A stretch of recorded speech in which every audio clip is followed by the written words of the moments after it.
So, here's the problem. We have all been looking at the wrong study. You know, the study everyone is talking about on electronic collar training. Well, there's been much discussion about that study. The one we should focus on is this one. It is Jose here from Train Me Please.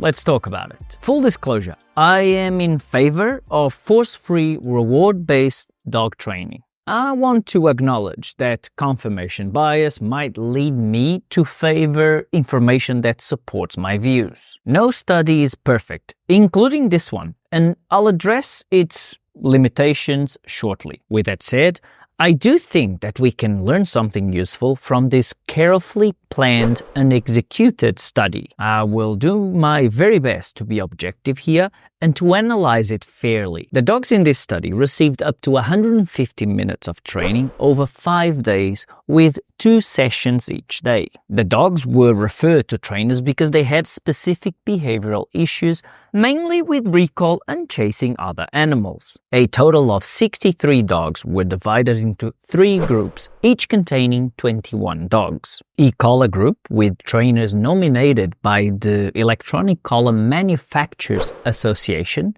ECMA, indicating a focus on e-collar training methods. Control Group 1 had the same trainers as the e-collar group, but did not use electric stimuli. Control Group 2, with trainers that were members of the Association of Pet Dog Trainers, APDT UK, chosen to represent best practice use of positive reinforcement or reward-based training. The dogs in the control group were a deactivated dummy collar to ensure they were familiar with wearing a collar and to keep observers unaware of the treatment groups during video analysis. Dogs in the e-collar group were training according to industry best practices, starting with an early assessment of each dog's sensitivity to the e-collar settings. The pre-warning cue, a vibration from the collar,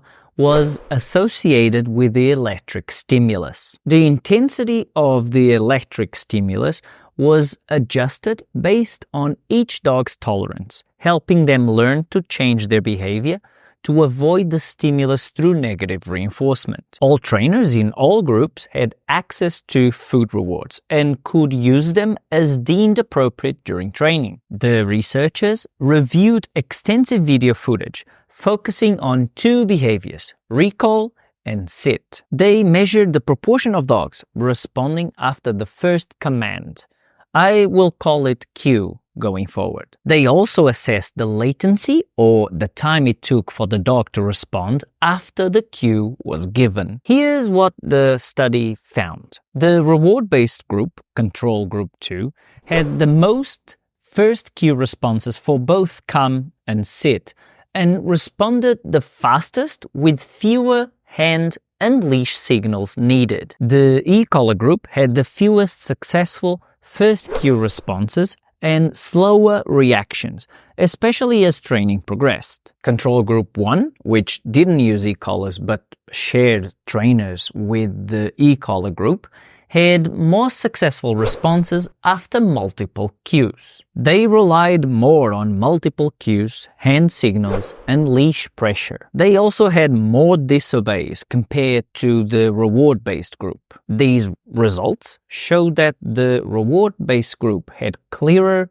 faster responses with fewer signals and disobeys. Here's a summary of the author's discussion. All 3 groups had successful outcomes for come and sit cues. The reward-based training group had higher first cue responses and fewer multiple cues required, suggesting greater effectiveness. This group also had faster responses to the behaviors cued with shorter latencies than the other groups. These trainers used fewer signals, focusing mainly on verbal cues and food rewards with simpler and clearer contingencies. The other 2 groups used more signals, including hand and leash signals, sometimes employing aversive stimuli or lead pressure. The authors suggest that this approach might have resulted in slower responses, particularly for the sit cue. E-collars did not provide superior training outcomes compared to reward-based methods. Let me read you a section from the discussion section. Quote,